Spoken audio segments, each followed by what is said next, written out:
Le journal sur Équateur Service Télévision. Mesdames, Messieurs, bienvenue à toutes et à tous. Ouvrons par cette bonne nouvelle. Le trafic sur le chemin de fer Congo-Océan a été relancé ce mercredi par le ministre des Transports et de l'Aviation civile, Fidel Dimou.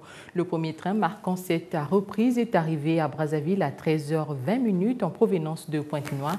Ceci à la grande satisfaction des cadres et agents du CFCO, témoins de l'événement, Prince Minahata et Anthony Gonza.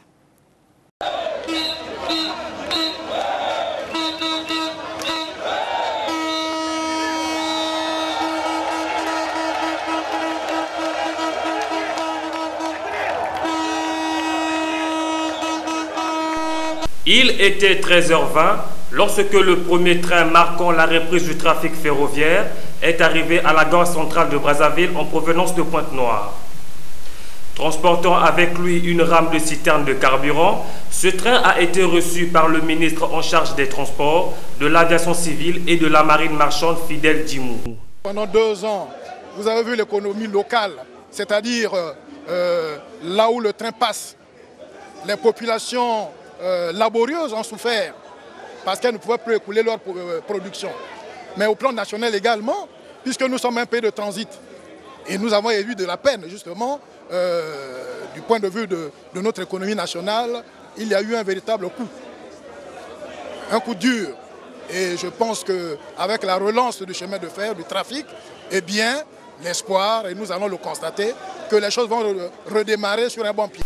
Remplis d'allégresse et d'enthousiasme, les agents du chemin de fer Congo-Océan ont félicité l'acte du gouvernement après près de 2 ans de chômage technique. Mes impressions sont tout simplement les impressions de haute satisfaction.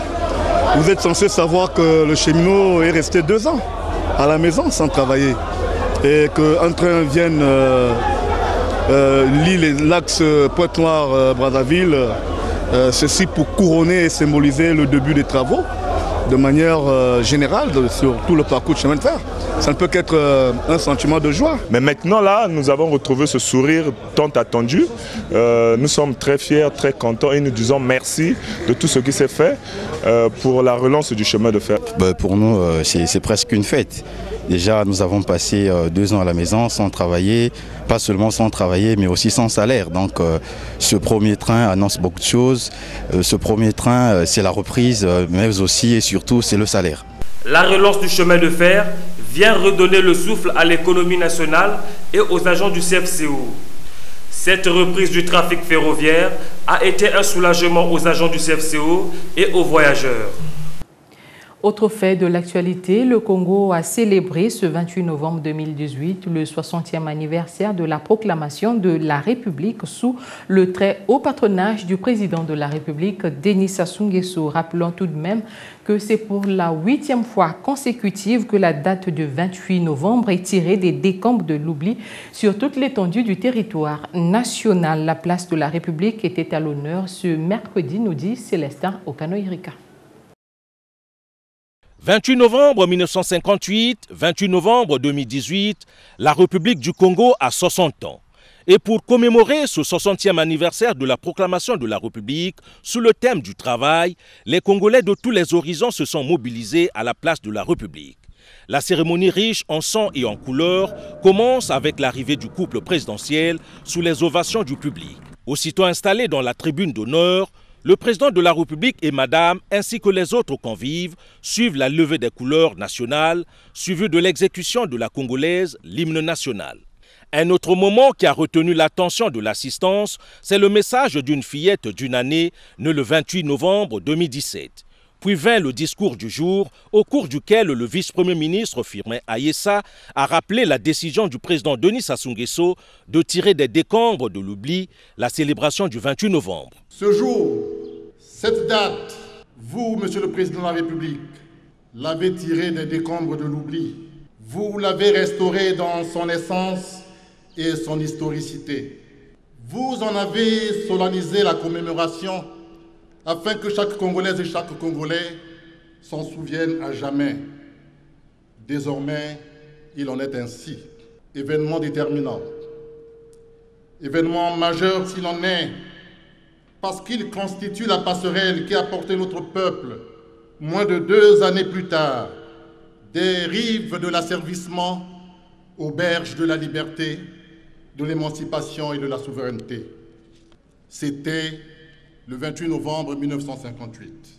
Rappelant que c'est au regard de l'ouverture politique apportée au travers de la révision constitutionnelle de 1958 que les élus de l'Assemblée territoriale congolaise décidèrent de la proclamation de la République du Congo le 28 novembre 1958 à 11h30 dans la ville de Pointe-Noire, capitale du Moyen Congo d'alors, suivant la délibération numéro 112/58, érigeant le territoire du Moyen Congo en État membre de la communauté et portant création de la République du Congo par voie de Christian Gel, président de l'Assemblée territoriale. Et à cette même occasion, quelques compatriotes qui se sont distingués dans les domaines de leurs actions ont été décorés par le président de la République. Jean-Christophe Osango nous en dit un peu plus. La République n'oublie jamais ses dignes fils, quoi qu'il arrive. Comme pour dire que l'esprit défaitiste n'est pas congolais, Denis Sassou Nguesso, grand maître des ordres nationaux, a décoré un échantillon de 9 compatriotes qui ont véritablement mis leur énergie au service de la République. Le professeur Théophile Obenga et Bamboula Mbemba Jonas Tostao font partie de cet échantillon. Nous élevons à la dignité de grand officier dans l'ordre national du mérite. Avec nos félicitations. Aujourd'hui, je suis très reconnaissante à cette nation qui m'a tout donné, surtout dans la voie qui est la mienne, parce que je suis directrice des recettes au Trésor, mais je suis aussi la première femme congolaise qui soit sortie de la grande école des finances publiques de Paris. Le Congo, mon pays, mon cher pays, comme tous les pays qui évoluent, le Congo suit sa petite marche. Nous avons pris l'enseignement au moment où le blanc s'en allait. Il fallait mettre les fondations, il fallait former les cadres. Nous avons été au front de cela, nous en sommes fiers. C'est un grand plaisir pour nous les artisans. On a une place dans le pays. Alors ça vraiment, tous mes remerciements au président de la République. Je suis né en 1932, donc c'est dire que j'ai vécu cela. Et pour moi c'est une joie, 86 ans d'assister à cette innovation. Et c'est une fierté pour notre président Sassou Nguesso qui a été mon élève à Dolisie, qui a relancé cette fête de la République. Cette République n'aura son sens que lorsqu'elle sera une réellement, indivisible, dans la solidarité et une solidarité fraternelle pour que le Congo gagne réellement. Après quoi, le président de la République, Denis Sassou Nguesso, a décrit un arc autour de la place de la République pour communier avec le peuple en liesse.